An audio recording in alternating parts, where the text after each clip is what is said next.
Okay, and we are live. So, welcome everybody to our first of hopefully very many Wheel of Time recaps. We are going back to watch the.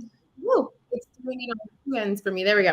We are going to be going back and watching the first season of Wheel of Time, discussing the episodes in comparison to the books. And we are then going to be doing that in the lead up to season 2. Chris is joining me, which I'm super appreciative of. He's going to be doing these with me, and we're going to be rotating probably channel to channel at different point for different episodes. But you are super well versed in Wheel of Time, correct? I feel so, yeah. Especially the early part of the books. Mm-hmm. At least 1 through 6, I'm pretty well versed. The middle ones I've read a couple of times, Okay. just as the new ones came out. But it's the later ones that I've only read like once or twice. So yeah. Yeah, I am just now starting the third book, so I'm brand new, but this is interesting because if people have watched my Wheel of Time video or know a little bit about me, I had started trying to read Eye of the World 3 times, and it took the third time for it to be successful. So, and that was only just last month, but I had seen all of season 1 and had strong feelings about it when I watched it the first time. And I have stronger feelings about it now. So when you rewatched this episode, what out of a 10 scale, 10 being the best, would you say you would rank this episode? This episode, we're introducing a lot of characters. I get that. I think that's really tough to do in a Yeah. mainstream kind of TV show and it's taking a lot of like the first maybe 6 chapters from the book into one episode. Yeah, it's a I lot. want to say, yeah.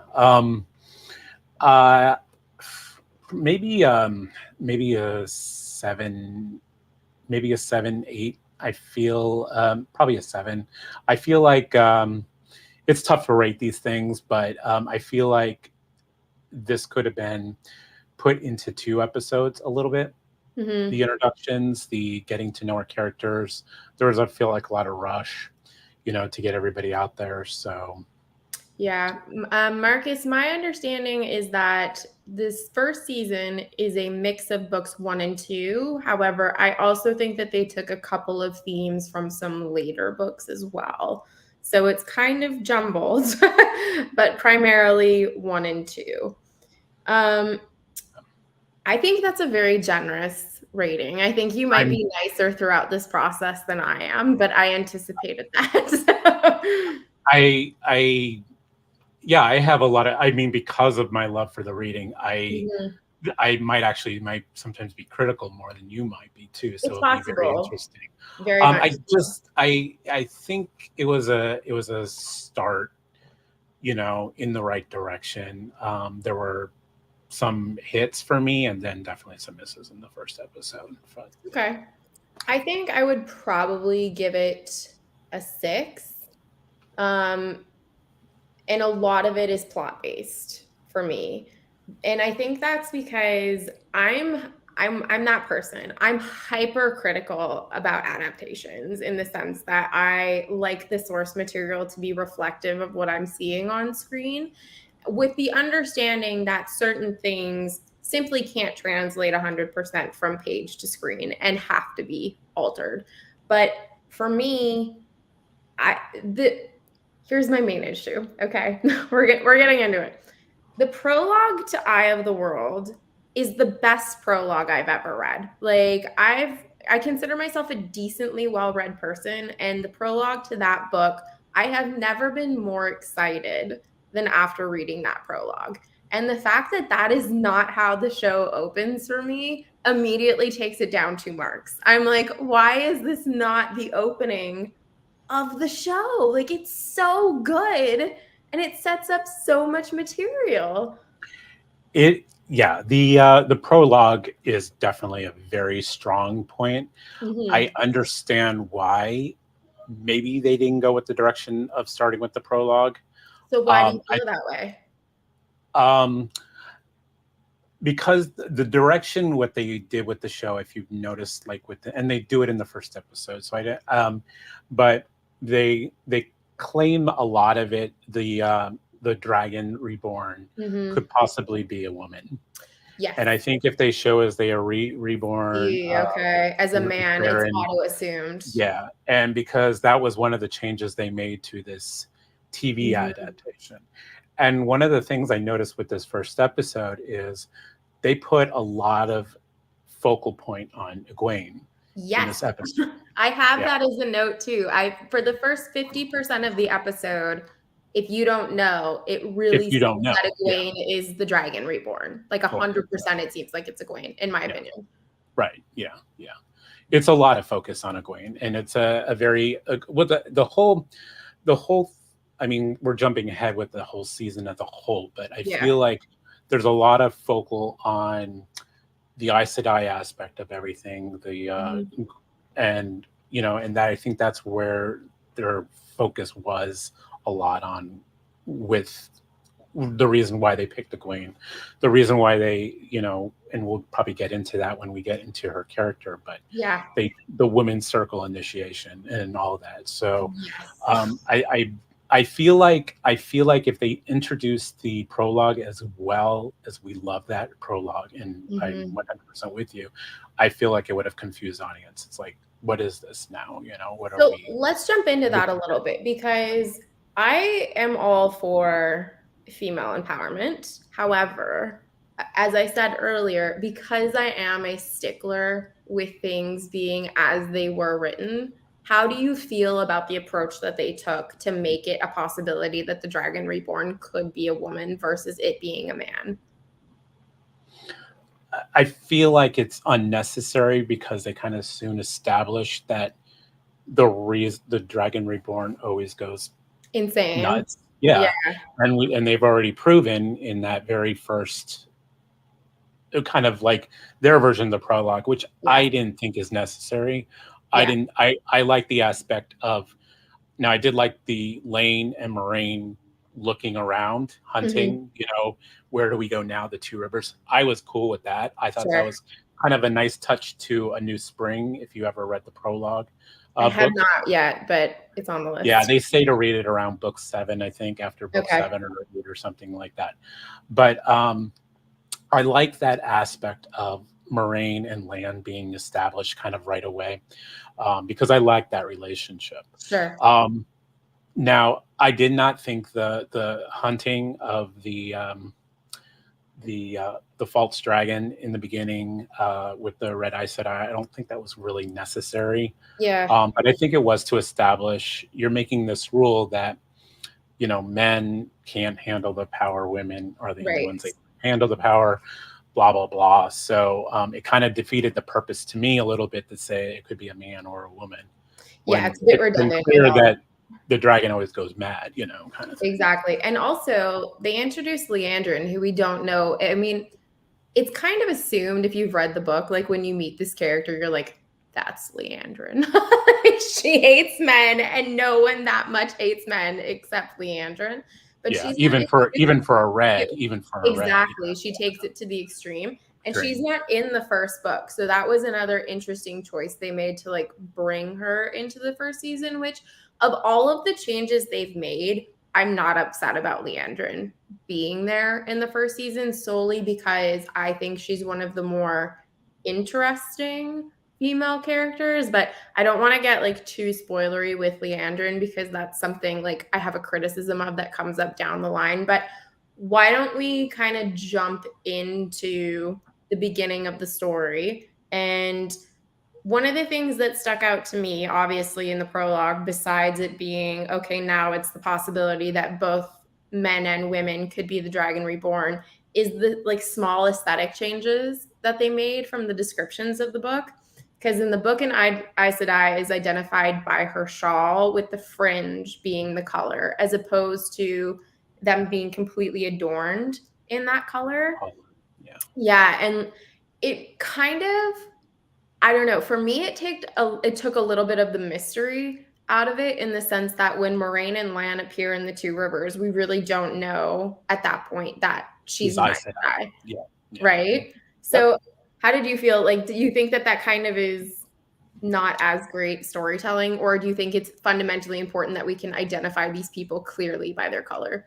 She was definitely all about in the books she was definitely all about personas and building these fake personas Yeah, of who she represented. Now she, I think, assumed in the books that she couldn't hide that she had like higher class standards, and so she considered herself a lady and all of right. that. But she was really adamant about hiding her identity, I think. And I think it was a little weird of a change to, here I am, here's my ring, uh, It's my and different ring that also and has let color. me make my grand entrance. Yes. And I like how, I mean, the townsfolk are not used to strangers coming into town, but Hmm. there is Beltane coming up.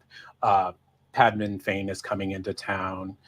In the books, Tom is coming into town. Yes. So, just, and there's war to the south of them, and Galahine, I believe the name of the Yeah. country is. I can never pronounce some of the names right. So, a lot of, people are milling about, Right. new people. So they could have, in the books, there just could have been some of those strangers. And it's like, oh, we got to, I remember Rand telling Matt, or Matt telling Rand when he got into town, oh, there's like this lady in town and blah, blah, Yes. blah, and all that. And she was very quiet about what she was, I think Yeah. she didn't like, she was like, they say in the book, she was asking questions about people and all that, and Right. getting people's histories and all that. But she didn't really, yeah, I mean, it was very clear that she didn't present herself as Aes Sedai. Yes, and I mean, they kind of lay it on thick, right, at the beginning, where she's like, there's four Tavir, and it's clear at the beginning that there's four, but then she seems kind of confused when she gets there, and she's like, oh, Nynaeve also could possibly like fit into this category, and maybe it's five, but that all is revealed very early in the show comparatively to the book, which that's one of those changes that I kind of understand, because I'm like, you only have a certain number of episodes, and pacing wise, we kind of need to know what the plot is here and the point of you Mhm. being here. But that whole entrance scene for me, like, really wasn't great. But what did you think of the women's circle part of this episode? Because that's something that's really not discussed in the book, because we kind of just have more of the Rand POVs, and Yeah. then eventually later we get more Nynaeve POVs, but we never really get that like background storytelling of what's going on in Two Rivers. Did you think like we're wasting time on this, or did you actually enjoy that? It was, I mean, it was relatively brief. And I think it did establish Egwene becoming a woman like it did in the books. She Mhm. was getting to that part of her life. And again, I think it was because it was such a centric Egwene episode. Yeah. Um, I think it was an interesting way they presented that. It was almost Aes Sedai-ish in a Mhm. way, which I was like, there could have been maybe another way, but Yeah. I, I, because of the way they were talking about the river and the flow of the river, Right. it just made it sound like it was a little too maybe initiative for an Aes Sedai kind of thing rather than a village woman. But Yes. I know that she was on the verge of also. I don't know if that was also her kind of initiation, being trained as like A wisdom. wisdom apprentice.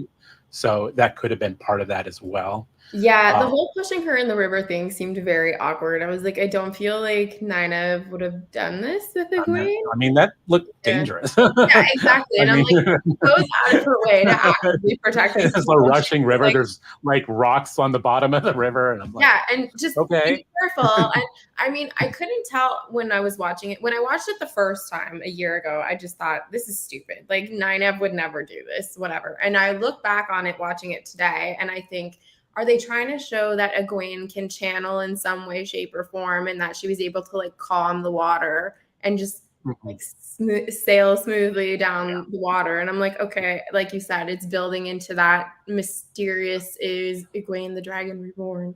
It didn't seem women's circled to me enough. Like Yeah. the women's circle is a very practical. They're always talking about, the men make, the decisions, but the women's circle are behind those decisions kind of thing. Exactly. So they're very practical. To me, they're a very practical people. They're Yeah. a village. They have to work to make their living. They all have to work together to make their living. And that seemed a little spiritual, maybe, Mhm. I think. So it was an odd choice. Mhm. Like I said, I didn't, the pushing seemed dumb, but the river thing kind of, I was like, okay, whatever. But yeah, I understand where you're coming from on that, definitely. I hear you. So, before we get into more plot, aesthetically, what do you think of how Two Rivers looks, how the characters look in general? Um, I, I think it was very. I think they did. I think the like aesthetically, I liked. I felt it was bright.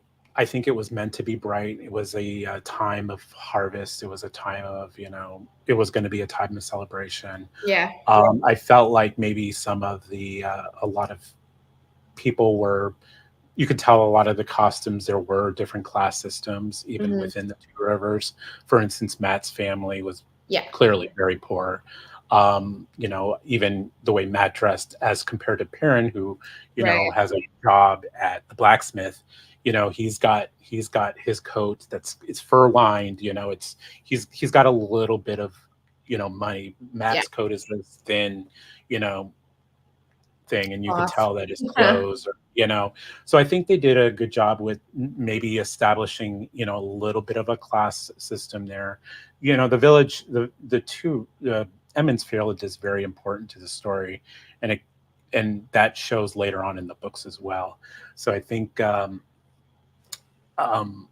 some of that as the aesthetics, I mean, obviously the big scene piece was the Wine Spring Inn. Mhm. So that was, the big centerpiece. I didn't really see a lot of the parts described in the book, Right.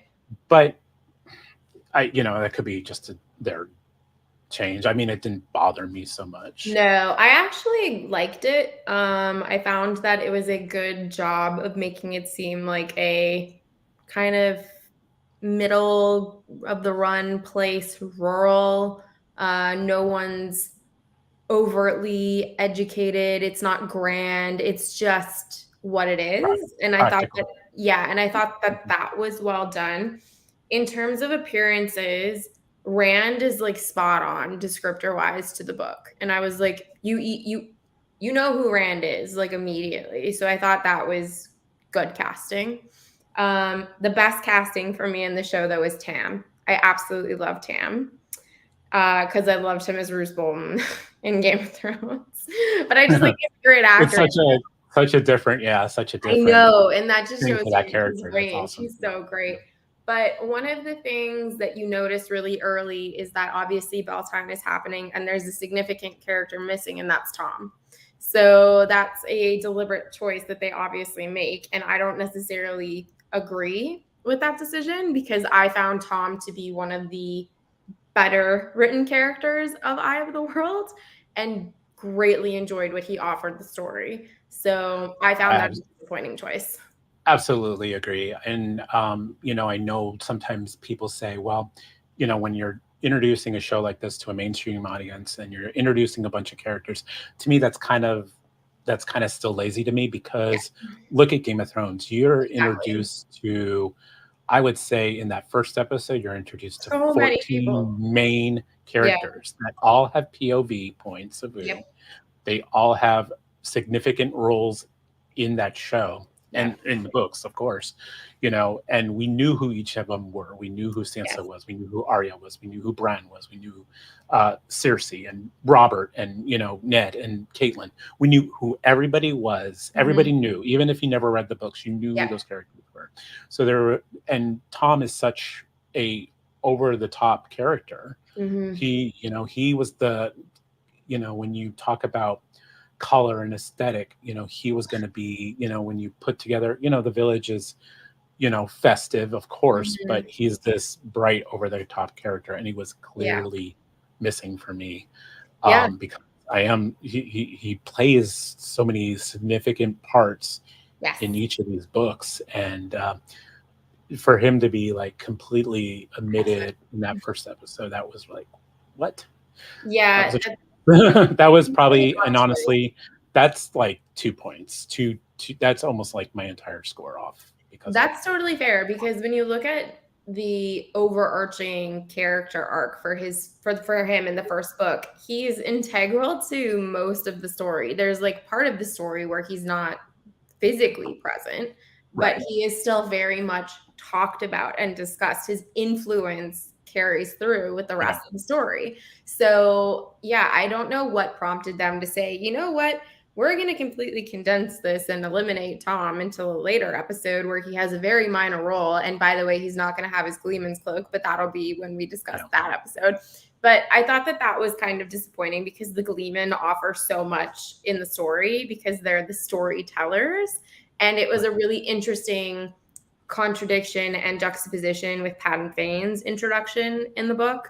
And that's how the reader receives news of what's going on outside of Two Rivers with that war that you mentioned. And in the show, we see that all of a sudden Perrin just knows that information, which seemed a little bit awkward. I was like, how are they getting news in this like rundown place that no one ever comes to visit? Because we see that when visitors come with Moraine, they're basically blacklisted and you just don't talk to them or you don't acknowledge them.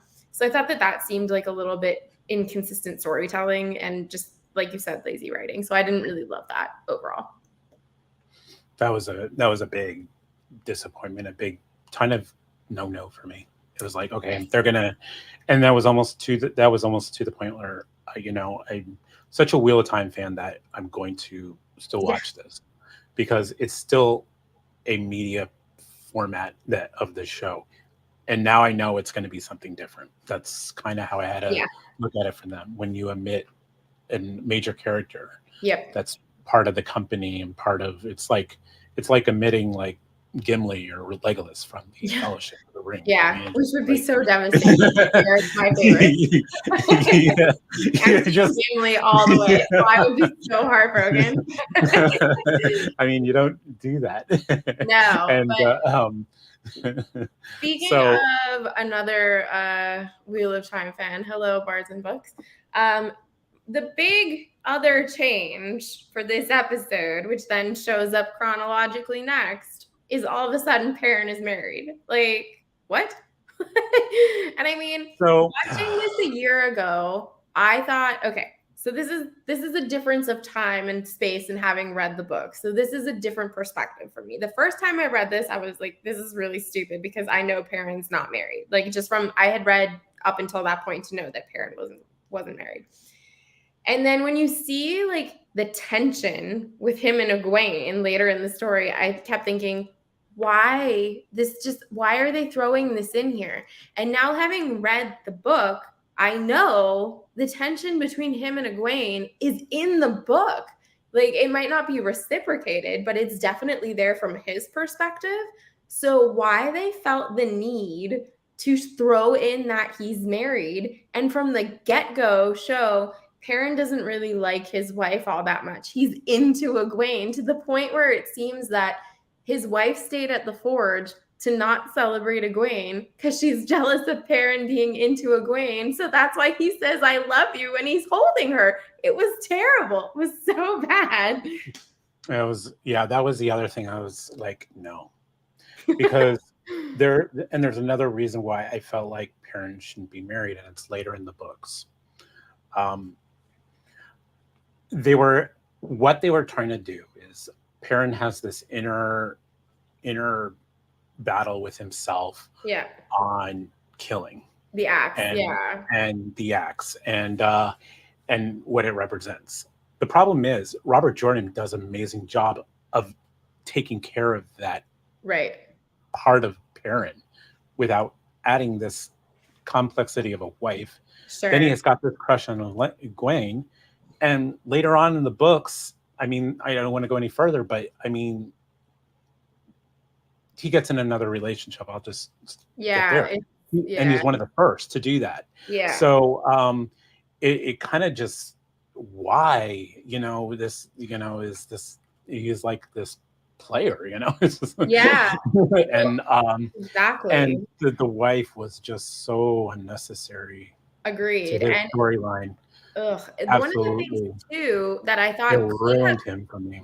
it does. And one of the things I feel like that could have replaced that is when they meet the Tinkers and he maybe is more interested in their way of life and nonviolence. That to me would have made much more sense because in the show and in the book, they do spend time with the Tinkers. I'm like, it's not unlikely to be influenced by someone whose mission is basically to proselytize nonviolence. Like that's Mhm. something that could be influential to someone like Perrin. So that to me would have made much more sense than just saying, "Oh, now he's married." But wait, we'll see. It felt so lazy. Yeah, I'm not a fan of that plot point. I thought it was another unnecessary note in it, and I would say it was probably the other. I would say after Tom, that was the second thing that really bothered me. I have it kind of highlighted on my notes here, but it's like, Yes. yeah, Perrin is married, and I'm like, no, he shouldn't be married. No. And then And go I ahead. get, and then that kind of brings up the next point I wanted to make was, what did you think? Because things like Perrin's married, and then Ran and Egwene have a scene. What did Mhm. you think about the age upping of the characters? I really appreciated that they were aged up personally. I think I'm at an age now where I'm in my 30s. So I look at reading stories with protagonists that are in their teens and I'm a little over it. So I get that that seems to be the MO of most epic fantasy and fantasy in general because it's the telling of a coming of age story. And typically, coming of age means that they're going to be a teenager. But it made more sense to me to have them slightly older. Um, I did feel that for the Rand and Egwene storyline, because in the show it's very clear that they have a physical relationship versus in the book where it's a will they, won't they Yeah. situation. It's much more PG in the books, but I think that that amplifies the stakes for them, which I don't know how I feel about that because in the book it's similar to the fact that Nynaeve has asked Egwene to train as a wisdom, and wisdoms typically don't marry. Mary, yeah. Mhm. And it raises that stake higher of, well, we already have this like intimacy, so maybe I don't know if you hear my cat running around like a lunatic, but um it raises the stakes of making that decision of, am I going to choose to be a wisdom or am I going to choose this person that I'm already in a physical relationship with, more so than the idea of like a 16-year-old and an 18-year-old being like, maybe we're going to get married. And you're like, that's not believable. So yeah, I don't know. Yeah. I'm kind of iffy I'm on it. How about you? I actually liked it. I actually It? liked the Yeah. I liked the upping of the ages. I liked the whole aspect. I did like the Ran Egwene sort of like pl- playing around. I mean, they're in their, if they up the ages, they might still be like in their upper teens, like 19, 20 Right. maybe. I think in the book they're like maybe what, 16, 17 maybe, a little So older. Rand, I believe, is 18 and Egwene is 16. And in the show, they make a clear point of saying that Nynaeve is too old.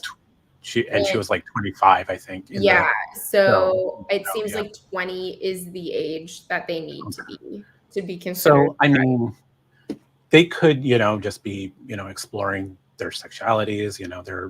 they're, you know, definitely courting in some sort of fashion, you Yeah. know. I and that shows that, in those times, it's like these people should be looking into getting married and marriage and all that. Right. I mean, Egwene's mother pretty much set that whole sex scene Sure up, did. Just like, guys, do what you need to do. Why don't you Yeah, guys, guys go clean on. up? Have at it. You're a woman now. It's fine. Yeah. It's an So, interesting I choice. mean, yeah, I mean, they're all pushing for it, and I appreciated it, and I actually didn't mind it because of the directions both these characters go. Yeah. Um, and I think it makes it a little more heartbreaking for maybe a mainstream audience to be like, okay, these characters are just not destined to be Together. together, you Yeah, know. And I entirely think that did possible. raise the stakes a little bit, and I did appreciate that change. That is entirely possible. So part of our main group, you've got Perrin that we've semi-discussed, Bran that we've discussed a little bit, and we've got Matt. So how do we feel about Matt basically being turned into a thief in this episode? Because that seemed like not super aligning. Well, semi-aligning, but not fully aligning with the Matt Like character. like I don't think Matt, yeah, the idea of Matt like from stealing from people in his Yeah, communities was really off for me. yeah. The one thing I did like about Matt more so in this is the desperate-ness of. I wasn't sure how I would feel about what's his father's name? I think it's Oh yes, Cameron I know. I can't remember it either, but they and completely changed his character. Natty, his mother. Yeah. I kind of like that change a little bit because Really? they were kind of a little bit, like every other person in that, in the books they Yeah. were like everybody else. Yeah. Natty was, just like every other woman in the women's circle, and I think there was a little mischievousness that followed down into Matt from his Sure. father, but he was still a responsible man. Maybe I like that Matt really establishes his relationship with his sisters, Yes. and that I really really liked what the show did was that whole, well, yeah, he's stealing, which I'm not cool with, Yeah. especially from members of his community, but Mhm. he's kind of doing it in a way. I don't like that the reason why he gambles is because he needs money, Yes. kind of thing, and he's like desperate to, but he's like trying to do this like noble cause for his sisters, and Right. it is kind of a Matt characteristic. Yeah, I could see that. I He could does things he does things wrong for noble reasons, for noble reasons. and and it is kind of a characteristic for me for Matt. So I did appreciate that they did change a little bit of his family aesthetic. Of course, you want to see everybody in Two Rivers being like these nice, great Right. people, and I'm glad they established that not everybody, even in even that's not a dark friend or not a, they got problems. Yeah, Yeah. definitely. So, what do we think of the dynamic between Moraine and Nynaeve in this episode? Moraine and Nynaeve. Yeah, Yeah, I agree. Yeah, I don't think it should have existed in the Two Rivers. I don't think he would do that to his community. Yeah, agreed. I totally agree. Um, I um, I think they played that really well. Do you I feel like do. that was a I fitting meeting for them, that though? that actress. Which one?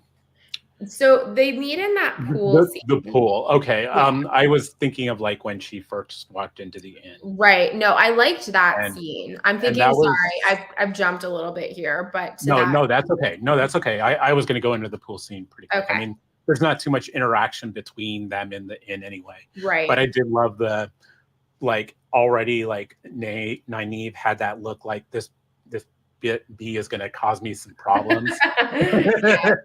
and and she goes, I'm not having it, kind of Mhm. thing. And this goes all into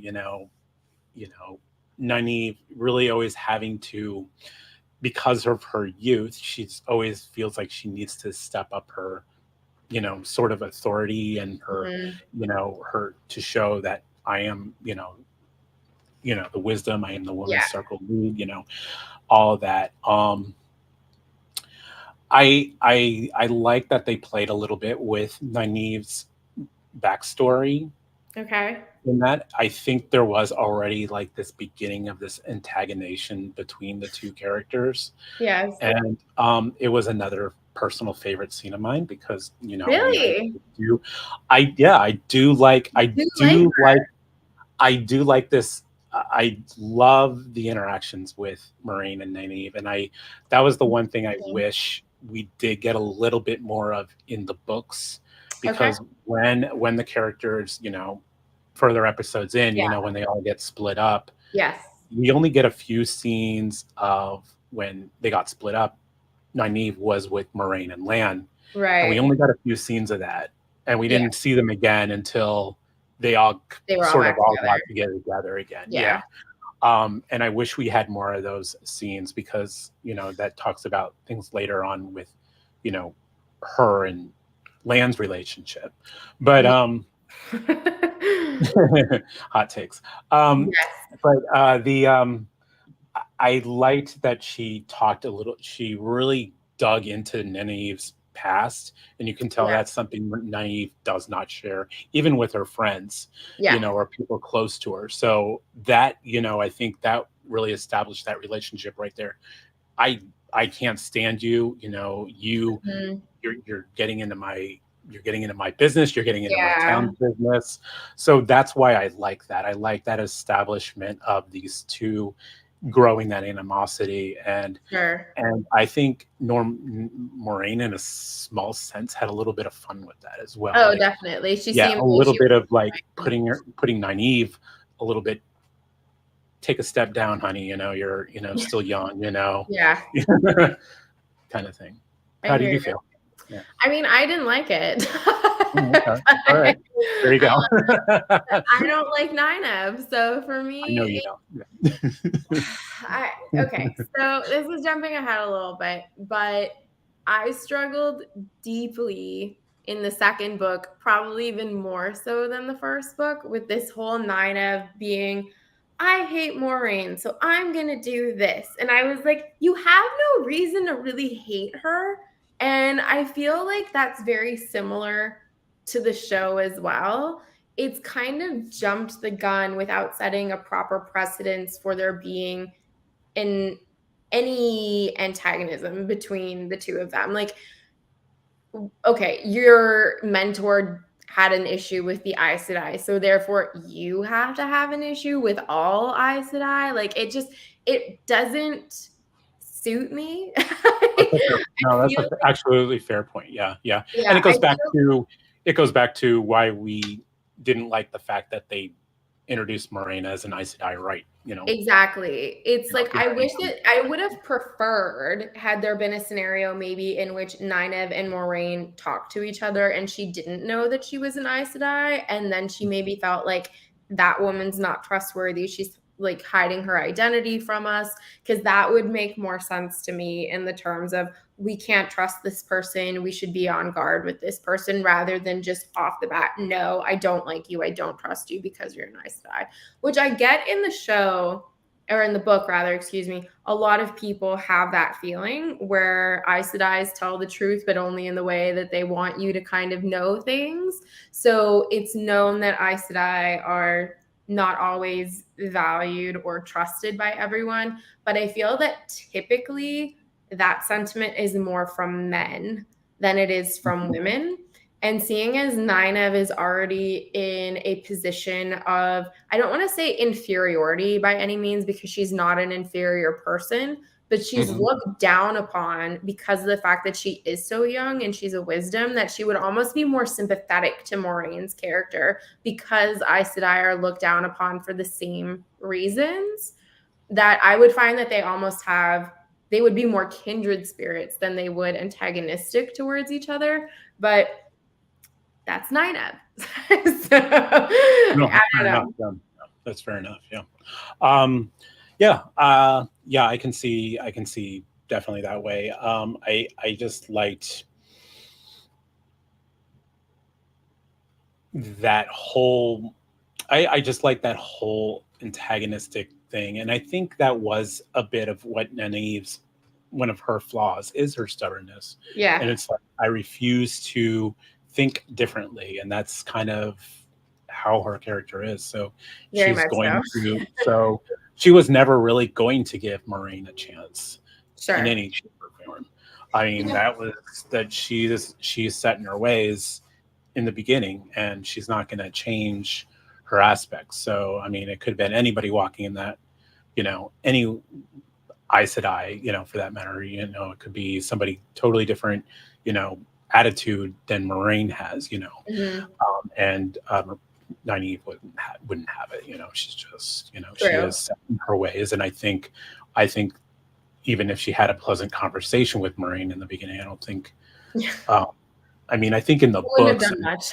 yeah, yeah, yeah. So I couldn't remember if this was in the book or not. I didn't think it was, but hopefully you can clarify it for me. Mhm. Lan seems to know that there is an eyeless close by and that there are Trollocs close by in the show. And I don't recall that being anything in the book because we obviously aren't getting Lan and Moraine's perspectives unless they're talking to Rand or Rand is physically in the Two Rivers at the time.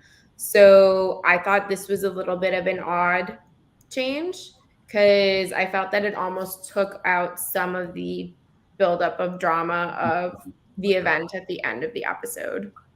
Oh, that's a good question because that's one of those like small things that might have been like a sentence Yeah. mentioned. I do think they have the ability to sense when an eyeless is nearby, Okay. as well as Trollocs. I do think they have that capability to do that. I think it Mhm. was presented maybe in another book. I think it Okay. was maybe um, book 3. Okay. When Well, I'm there now, Moraine, so I can confirm yeah, soon. yeah, maybe you'll run into it. I do think there were instances where either Leon Moraine or both, maybe and maybe in Eye of the World, but Okay. again, it might have been one of those just like sentences, and if you read it fast, you forget about it kind of thing. Sure. But I think they do have the ability. When I don't think it's like they have that ability, and I think that was established. So, but whether it was established at that moment, in the books in the beginning, I don't know if it was. Yeah. Hello. Hey, um, One of the things that did fly for me is that the Trollocs were as described. So that I thought was fine. One of the things that I found was kind of a bummer, but I know is like semi coming in another episode is the whole conversation that Rand and Tam have when they're back at the cabin. And I loved that scene in the book. I really like any scene with Tam. So I felt that I was robbed of this scene in this episode because it's where we get a bit of backstory for Rand and Tam. We learn about the sword. And that's a really big moment, I feel like, in the story. And then obviously there's the fever dream that follows that event. And we kind of just skip over this in this episode to, hey, people are dancing in Two Rivers now. And then all of a sudden, I think his name's Peter, gets an arrow or an axe in his chest and all hell breaks loose. And then, by the way, all hell is also breaking loose at their cabin without any Mhm. proper Right, backstory. right. No, yeah, this part I agree with. No, I remember I th- I'm catching up rewatching the first season episodes, of course, for Mhm. these live shows. But I do remember didn't they do finally something with him and Tam? Yes, I can't remember if it's in the second or third episode because I've only rewatched the first one so far. But I I I watched the second one. It wasn't in that one. okay, then It I wasn't in think that one. maybe it's in the third or the fourth Yeah. episode, but it's the Yeah. fever dream that they revisit rather Yeah. than like a Right. precursor conversation. So what I would have liked to have seen, and again, I think this goes back to just their primary focus being Elaine or Egwene, Yeah. where Elaine will come.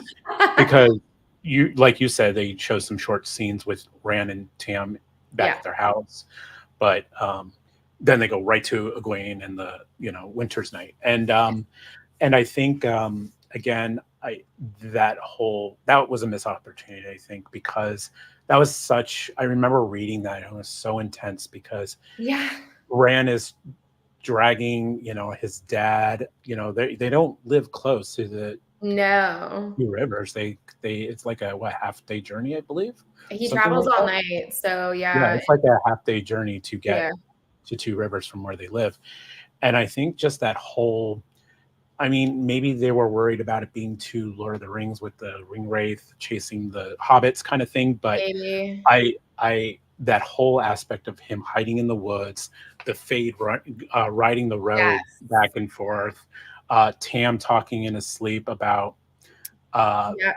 Finding and I think it was maybe too much information, of maybe for the first episode. revealing that Rand is not his, he's adopted, he is Yeah, not, his yeah. biological So son. maybe they wanted to keep hold of that information for a little bit longer, Yeah. and which is why we don't get it until a later episode. Actually, I think it's like when we find out about Rand. I think I it's like think the so. seventh. I It's kind think of it's like his the seventh or sixth episode yeah, I think where it's the we find out. Rand-centric episode where they're finally like, "Oh, by the way." Yeah, Which but is such a big thing in the books because he keeps yeah, saying to himself every time he thinks of Tam in the book, he follows it up with "my father," yeah, because he's trying to but convince himself that Tam legitimately is his father.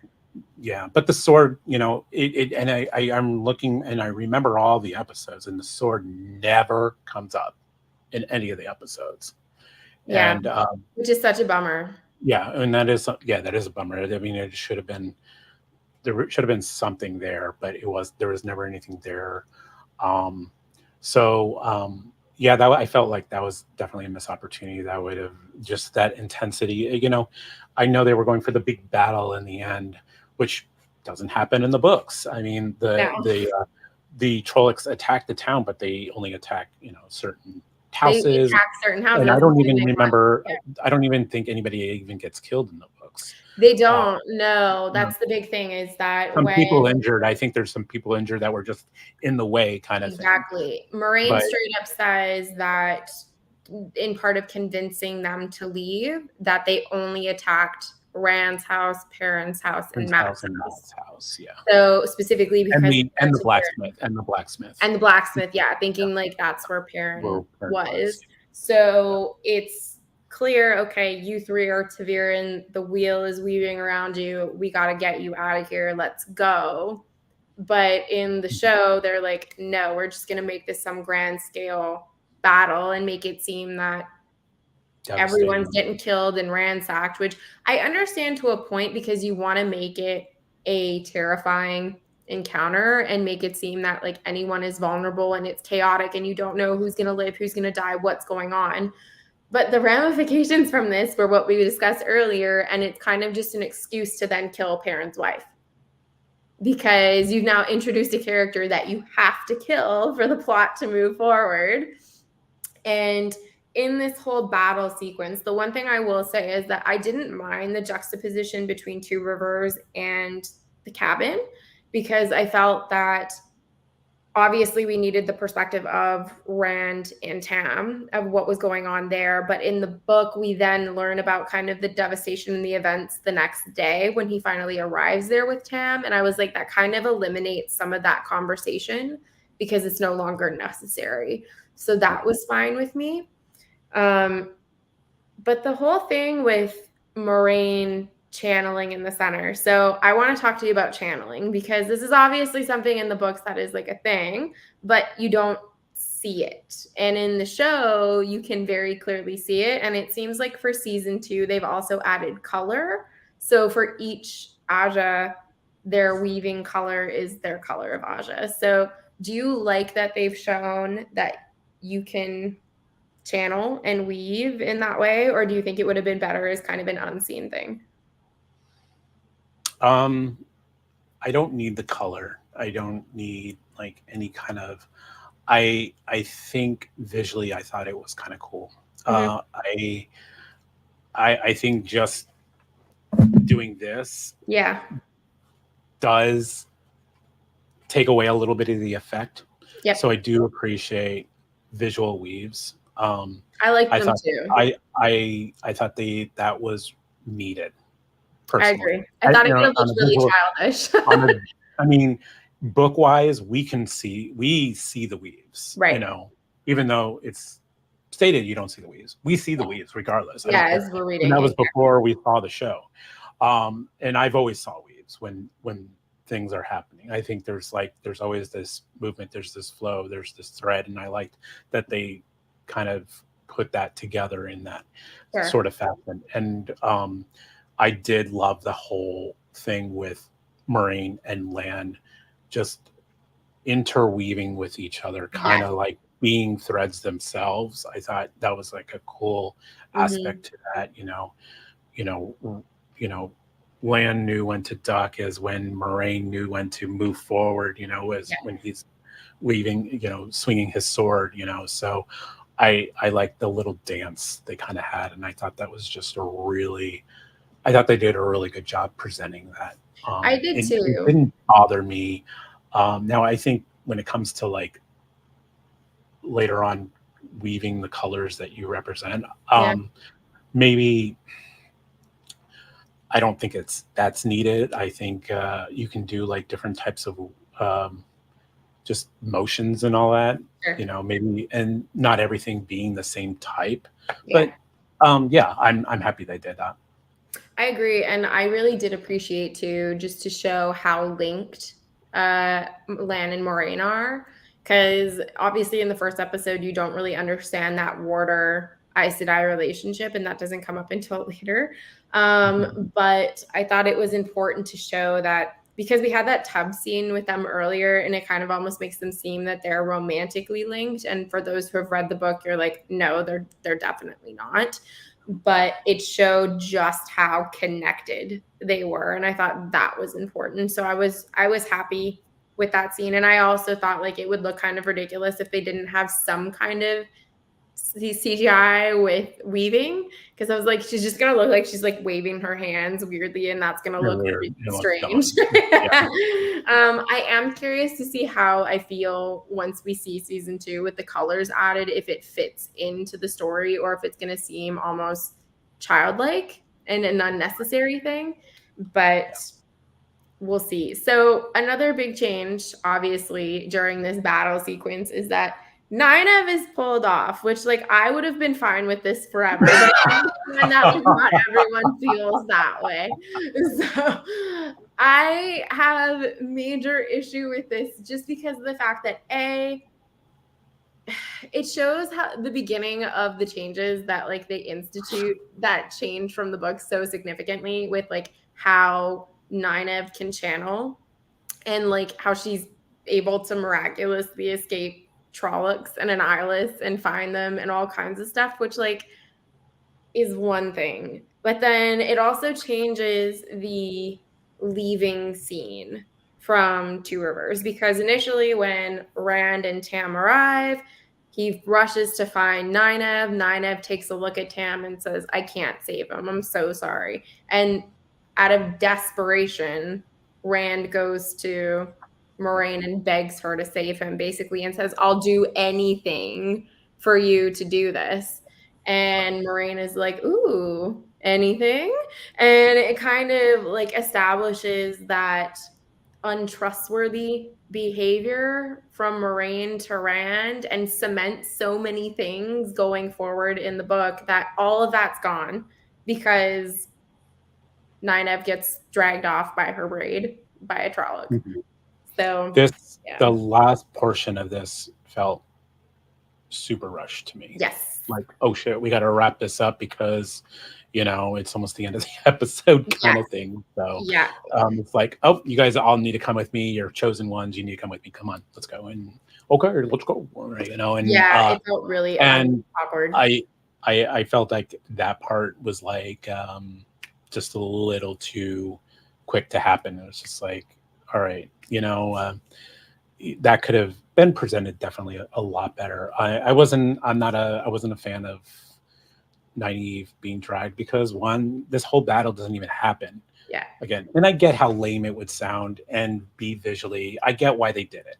I get why they had some higher stakes on the show. Right. Because you don't want to watch a show. It's like, oh yeah, burned my house and they burned the inn, but or the blacksmith, but nobody was hurt. And I mean, that Right. doesn't make great TV, Everyone's fine. Thanks for checking Yeah, in. but but um, but the whole dragging of Naive, I think she should have been. I think that shouldn't have happened. I don't think I think that was unnecessary. They already killed like half the townsfolks. So I don't feel like they needed to do that extra bit. And Yeah. I mean, I think people would know that she was going to get out of that, even if people never read the books. I think people would Mhm. know that she was going to be Naive was going to be okay. Yeah. Um, uh, yeah, and the whole rush of talking to them, getting them to go. One thing that was already admitted that I felt was kind of still important because it's sort of Moraine's connection to them was the issuing of the The coins? coins. Yeah. Yeah. 100%. Um, it's a small thing, and but I do kind of find it significant. I mean, she's not all powerful where she's like, Yes. oh, I know exactly where they Where they are. are. And she had focal points. She had a little bit of her way of finding them, Yes. because that That how also else leads would into she get Tom, far? Yeah, right? That's so significant to the Tom storyline because they use that money on the boat with yeah. Tom. Mhm.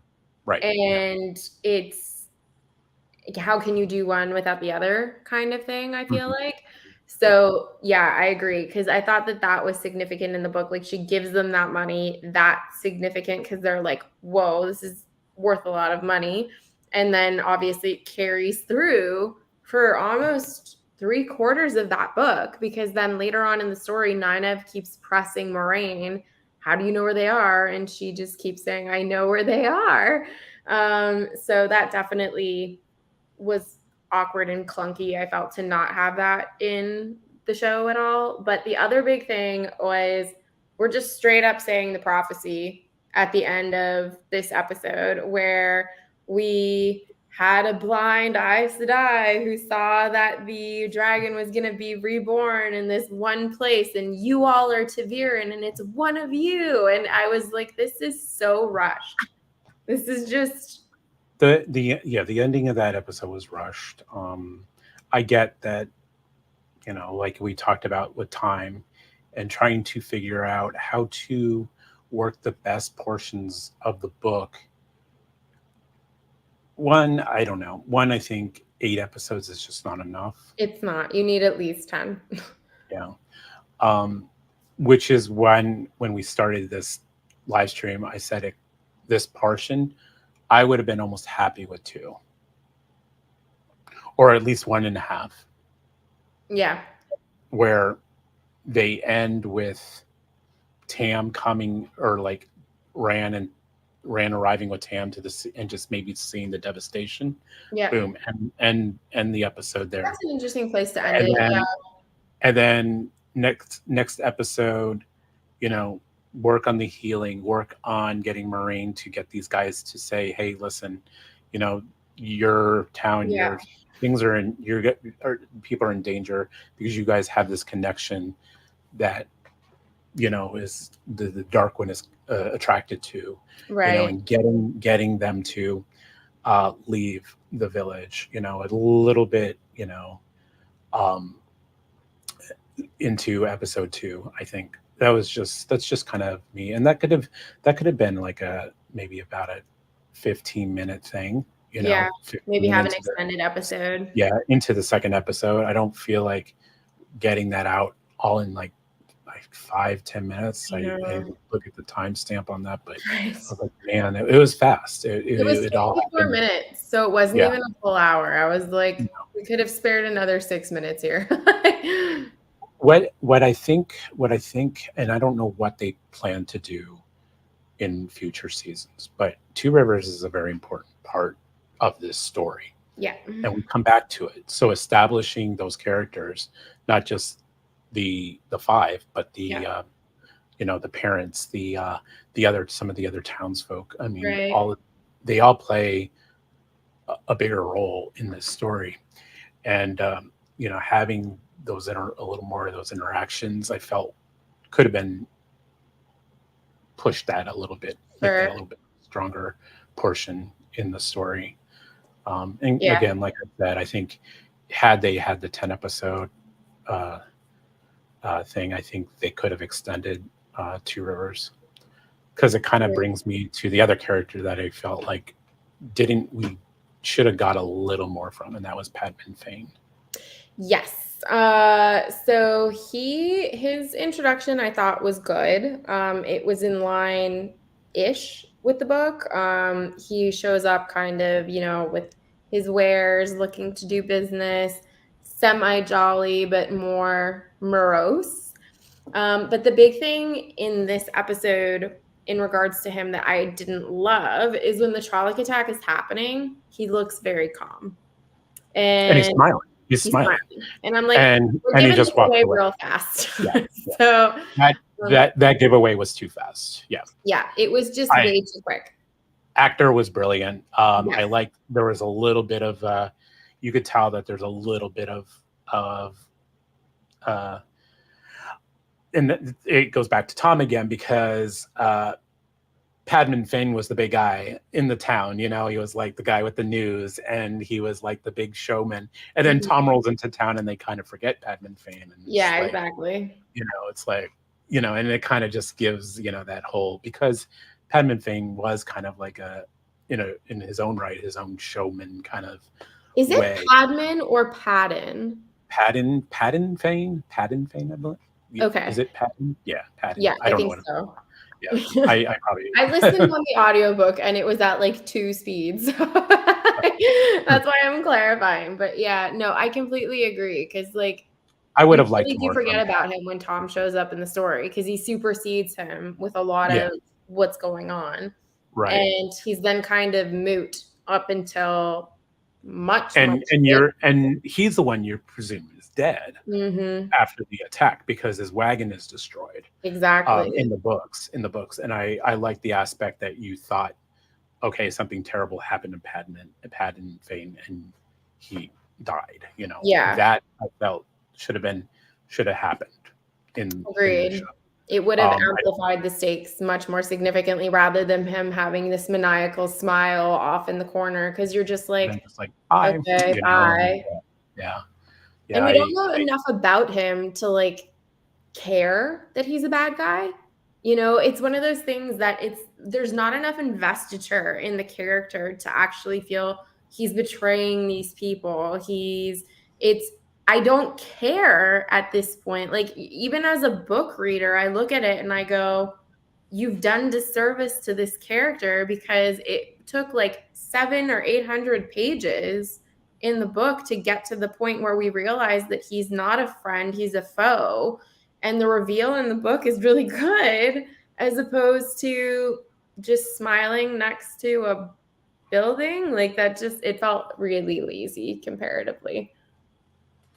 Yeah, I did like, prior to the fight, you just see it, he's doing that same thing, leaning against the building, just watching, and the actor does a great job of smiling without it making look evil. He looks like he's just a jolly kind of kind of guy, maybe a little more jollier than I think they were trying. I felt like part of me almost was like they were putting a little bit of Tom in him, because I don't think he was like, I mean, he was trying to sell his wares and stuff, so he does have a bit of charisma to him. But I know, I think they were giving him a little more of a.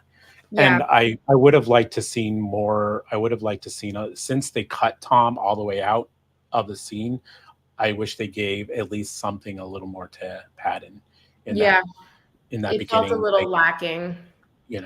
Talking about the war, and talking about because I think he talks about the White Cloaks moving in and all that. And world building. So much world building happened with those two characters in the book, and all of that is taken out. And it was kind of interesting because when I watched the show the first time, when I come across the White Cloaks, I'm like, oh, okay, like this is this group. When I read it, I felt very differently to how that group was presented. So that's going to be interesting when we come across that. But you do first hear about them from, I can't remember if it's Tom or Pat and Fane. But yeah, they eliminated so much of that context that I feel you don't know much of the story or the world other than like there's apparently these Trolloc things and a Dragon Reborn, and it's one of you four people. Like that's kind of the gist of the episode. And then at the end of the episode, you have the whole saying like legend fades to myth and the saying from the book, which I thought was fine. I would have rather that they opened the episode with that as opposed to closing the episode with that. I thought that like if you're going to skip over my wonderful prologue, then at least maybe put that at the beginning. But I didn't mind that that was thrown in there because it was a little bone to the readers. But after those last like 10 minutes, I was like, I don't think you care about your readers all that much. But, yeah. So my hope is they do that prologue, because they did some other interesting prologues that I really enjoyed in upcoming episodes. And I'm hoping they do that prologue maybe even at the beginning of season 2. That's my hope, but I don't want to get my hopes up. And that actually might be, and that might actually be for a mainstream audience a better fit, for that kind of scene. It is a foreshadowing. We already know who the Dragon Reborn is at the end of season 1. So now we can introduce that old person, and that was part of who he was reborn as, So I think they can redo.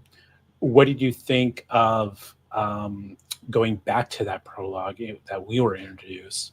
What did you think of like when they panned out after the whole sisters, silencing or whatever they're stilling, the guy panning out, seeing like the modern buildings, and covered in green and all that. Do you think that was too? Part of me thinks it was a little too much exposure. I feel like all that modern stuff was more hidden when I read the books. Yeah, I don't get so I don't ever get the sense of modernism in the books. Like when they come across Shadar Logoth, I think of like a medieval city, but I understand that obviously the age in which Luther and Telamon lived, they were substantially more technologically advanced than in the Third Age where they are now because of the breaking of the world, and they go back to like a primitive status for quite some time. But I haven't ever come across a point yet where I'm like, oh, that feels like hyper technological or super advanced. So I definitely know from other readers that I know of the series that when that prologue came, I think in the final episode of the first season, where you see that scene with Leandrin and it is quite advanced, that wasn't out of place for the story. Right. Yeah. I don't think I'm far enough into the books to be grasping that yet. But it's interesting that you feel that way because obviously you are someone that has gone through it and you're like, oh, that's a weird tell that they've put in there. Yeah. I think it was to show the point that what you're watching, we're seeing things in the future, but, like you said, the breaking, just made us go back to, feudal medieval times, of, lack of technology, lack of, any kind of advancement. You find hints and pieces of like things like, I think it was a reread where somebody picked up a Mercedes hood ornament. What? Yeah. It was like a 3-point star, and I don't even know, I can't even tell you what book it was. But and it was and I remember on a reread, I'm like, they're talking about a Mercedes hood ornament or something like that, you know? Interesting. I'm gonna Yeah. be keeping So, an ear out for that then when I'm listening and because and it yeah, was always going to be something if I ever do a reread to find more of those future yeah, things. But yeah, it was very interesting. So I think it needed to be a little exposed to show sure. that at one time, this was a even our modern, and then even during Louis Theron, I think was even more technically advanced than we Hmm. are today. So I Yeah. thought that was pretty cool. I didn't have an issue with the beginning for the most part in the sense that I actually really liked how they showed that the man was insane. I liked that scene. But I find that if we then, I don't know if I feel that it's a good buildup for when we meet Logain and we see his prologue, which I actually really liked in the show. Yeah, it's Um, it's one of my favorite prologues. yeah, it's that and the Aiel were the best two, in my opinion. Mhm.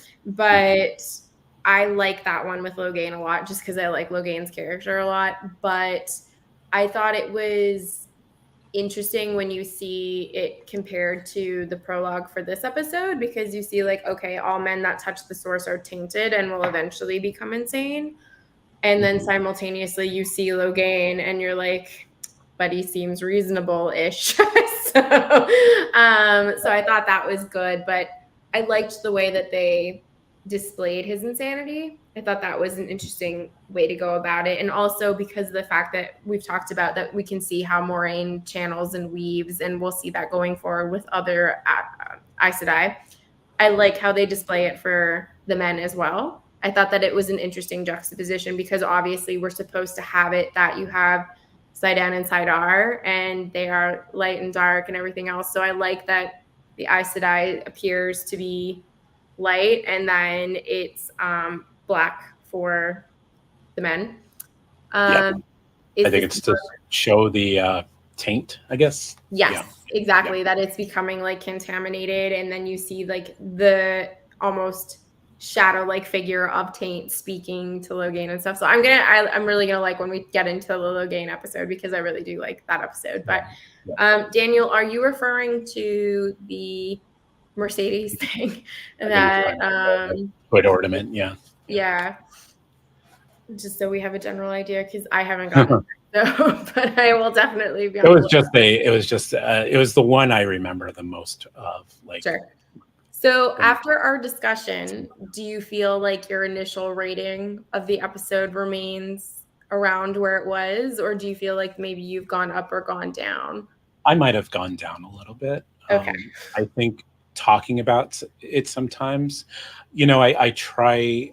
I'm always wary of adaptations in general. I Yes. know I give myself an open understanding that everything's going to be not the way I want it Right. to be. Um, so I and that's kind of where I want to say, I do think they did an amazing job with casting. Yeah, I I do see think a lot everyone of was very well cast. I think everybody was well cast. It's unfortunate that later on they had to replace Matt, which I think really Yeah. screwed up his last two episodes big time. Yes. But we'll get, of course, into that. But I think Moraine, with Rosalind Pike, I think she does a really She's good job with that she's role. I think great. Yeah. Lan is literally how I pictured him. I I do think love Daniel Henney as Land yeah, so much. I think out it, of all the casting in the show, he's probably my favorite. I like him so much. Lan and I would say Egwene is my other favorite. I think she was well cast. I think she's very well cast. Yeah, No. honestly, like there's, and like I said earlier, in terms of just like straight up aesthetics, Rand is perfect. And yeah, Rand. I think Rand is well cast too. Yeah, I'll have some issues when we get to season 2 because I'm not a fan of the shaved head because his red hair is is his trademark. trademark. Yeah, Yeah, along with gray eyes, it's like I yeah. well, I yes, don't know what's going on. I don't know what's going on there, but I guess we'll get yeah, to it when we we'll get get to to it for sure. But I it. completely agree. I feel that the casting was excellent. Like I said, I love Tam. I really think that the guy that they had playing Pat and Fane was very good. The core group I think is good. Perrin is the one actor that I struggle with the most, and I can't tell if that's because of the direction that they've given him versus Yeah, if it's tough. acting I ability. I would I would say he's the toughest for me too. So Nothing I think on the actor himself. yeah, I mean, it's Perrin's a big guy. That guy's a big guy. You yeah. know, got the looks down for Perrin pretty well. Hmm. Um, I think I think there's a little they play him a little slower than I think Yes, he's played a little slower than he appears in the agreed. books.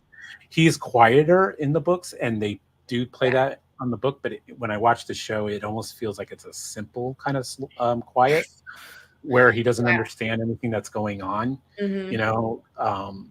And uh, that could change, of course, you know. It could, and I hope it I does because Yeah, in the first and like book, you said, I think it was just the whole wife thing, the whole so bad. being the one who Yeah. kills his wife thing, and just this whole thing with Egwene. I think it just kind of it did change a little bit for Perrin for me. And Perrin, uh, in the beginning, like the first, uh, Perrin was one of my personal favorites for a while. Same. He changed it changes, of course, over to Matt later on, but for a big portion of the Wheel of Time, Perrin was my go-to. He had a lot of cool stuff going on, and of Yeah. course you'll get to it when you read the books. But Yeah. uh, I yeah, I don't know. I hope that it was just a weird. It was just maybe weird to me. Like he was just a little. They had him come off a little slow. You know. Yeah, I definitely agree. Because in the first book of the core group, I was most interested in Perrin by a long shot. And I mean, we'll get into this too, and the fact that they chose to cut Elias from the story. I have significant qualms with that just because it's so interesting in the book. Like, I really liked the dynamic of Elias and Perrin. And in the book, Perrin comes across as a more pensive character. And a lot of that has to do with the fact I feel that because he's separated with Egwene, that and there is that romantic tension, he tends to think more than he speaks because he doesn't want to put his foot in it. And in the show, they really just go another way with it, where he comes across as a lovesick puppy and therefore doesn't offer anything. Um, but one of the things that I actually found that the show in this episode does better than the book does is display their friendship, because in the book, I don't find they have good friendships. I find that they have very toxic relationships for the most part, in the sense where Perrin is always sitting there going, "Oh, Rand knows how to talk to girls. And then from Rand's perspective, he thinks, no, Perrin knows how to talk to women." And then Matt is super jealous of Rand. And it seems very toxic. And then in the scene where Perrin and Rand give Matt money for the lanterns, I'm like, this is a more functional relationship and That was dynamic. that was a brilliant touch. I like the Yes. whole when the whole Matt's Matt, but we're gonna stick out for him in the end, Yes. and I love that, and I loved this. It is it later? It's later, so I don't want to really talk into it, but there's a scene with Perrin and Matt that I thought was a really cool touch too. I think that's in the second episode, but we'll get to that. Okay. So we'll get to Yeah. that pretty soon then. But yeah, I appreciated that just because of the fact that character work, as you know, is the thing that I feel that Robert Jordan struggled the most Absolutely. with. Yeah. And character work, not only in the sense of like individual characters, but how characters interacted with each other in their relationships, I think often really struggled. So I felt that that was a good change. It was one of the very few good changes I felt that they tossed into that, just to like not say that the whole episode was absolutely terrible, because it wasn't. There were certain things that I thought, oh, that looked better than it did to me in the book. But that was probably the gold star moment for me out of all of the changes. But yeah. No, it was great. Yeah, and I think that's going to be important, is just this whole character dynamic, and I hope, and that's my hope when they get the new Matt, they can build that dynamic Yes. in together, with the new casting and all that. So Yeah, it's a bummer because the original Matt, I thought, did such a good job. he did But an I awesome will job. say I can't remember his name, the actor that is replacing him. I've seen him in other things that he's done, and I think he's very good. So I feel that he will do a good job playing that. But again, it is what you said, right? It's cast dynamics and relationships. And if like that charisma isn't there between them, it can definitely translate to bad compatibility on screen. So I'm hoping that it is as good because I did like the dynamic of the three that were the OG. Yeah, the three core. Yeah. And I then I think giving a little more, and then to me the other aspect was, and I'll admit, Egwene for me comes off kind of sappy and a little bit pushovery and kind of wallpapery for a little bit for me. In the But books. right initially when we meet her, like kind of pretty much book one for me, she was kind of just wallpaper. But I'm glad and I think already the TV show really just I did like the focus on Egwene. It really changes a little bit of my perspective, and she goes through a journey, and you'll see that when you read the books. And I'm glad that they did give her a little bit of that individual character that I don't think Robert Jordan may have pulled it off as well. Absolutely. And I mean, a big part of that, and I think that they actually did do a good job of establishing that in this episode, is that Egwene is very much the first one that is ready to shed her Two Rivers skin. And that is personified when she removes her braid and is like, she's jumping on the fact that she wants to go train and become an Aes Sedai. And I think the first little step towards that in this episode was we've established the fact that she and Rand are in a relationship, but she's choosing herself over that relationship because she wants to train to become a wisdom. So it's a small gesture that a non-book reader probably wouldn't understand the full depth of that decision, but to a book reader, it's a good step towards the trajectory of which Egwene, I think, of that group that from Edmund's Field is hands and away the most independent. So I think that's important. And I'm glad that they chose to make that deliberate and intentional. Yeah. I think they did a really good job handling her altogether in that first episode. I was really, really happy with Egwene's arc in that adaptation.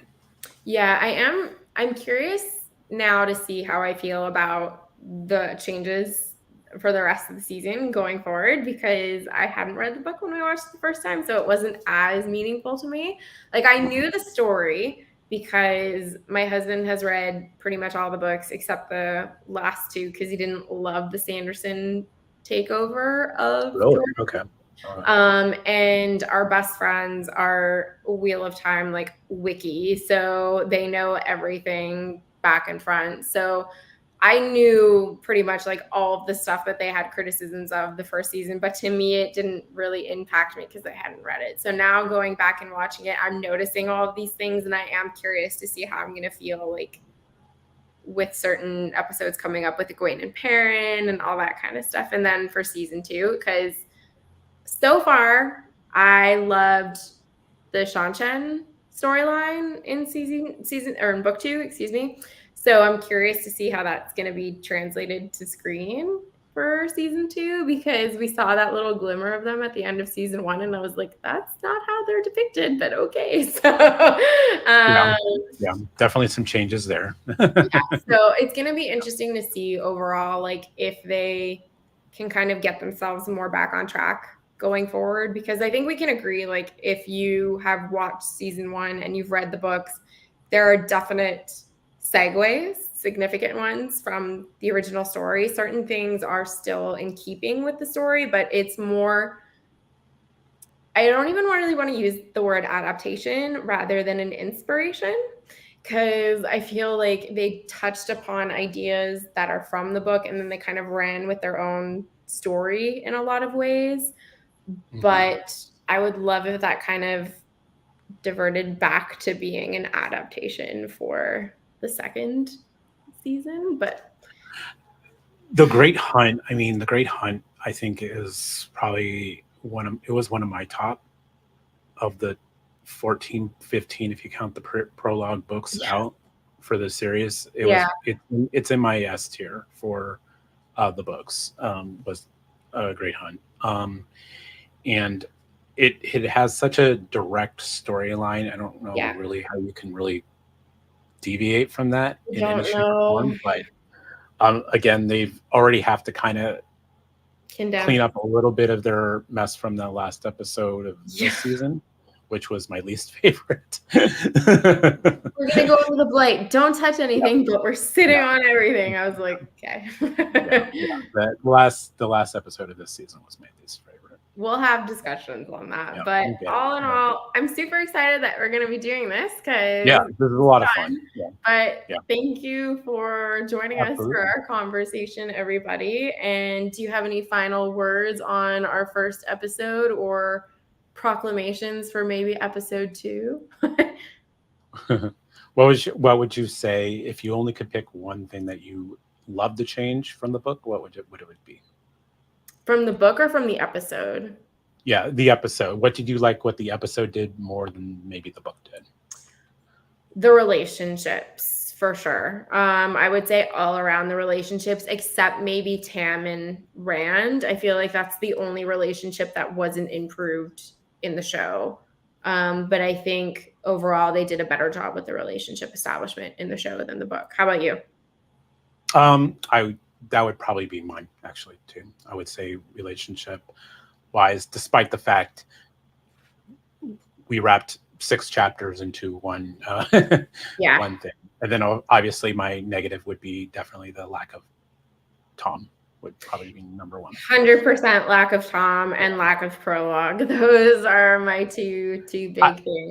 I can handle the prologue if they revisit it. Ooh, if they revisit it on the other, I'm optimistic that they'll put that prologue in somewhere else. I almost wonder if it's going to be like the beginning of the last episode that they do and kind of make it like it's a full circle, the wheel, like kind of thing. But I'm like, it would be more monumental if it was the first episode, but whatever. I can rail on upon that for like hours on end. It's never going to change. No, I know. But I would say Tom, and then the Perrin marriage was did not work for me in any shape or form. Some questionable decisions. I honestly don't remember what happens in the next episode, despite the fact that they're traveling. So I'm curious to watch it again and see. I did watch it already. Go to Shatter Logoth. I can't remember. Is that Shatter Logoth? They do go to Shatter Logoth in the second episode. Yeah. Okay. I remember liking that episode better than the first episode the first time I watched it. So I'm curious to see if I'm going to feel that way this time. But yeah, and then we will get together next week and we will discuss it. At some point, we're going to have to do 2 episodes a week. Yeah, I was going to say we have to, it's going to have, we have like 4 weeks until the show starts. So so maybe next week we do episodes 2 and 3 or something like that, but we'll figure it out and we'll announce it to everybody so they can join us and tune in. But thank you all so much. And thank you, Chris. I'm so happy we're doing this. This is fun. But have a good night, everybody, or good morning, wherever you are watching this. And we'll see you next time. Bye, guys. Bye.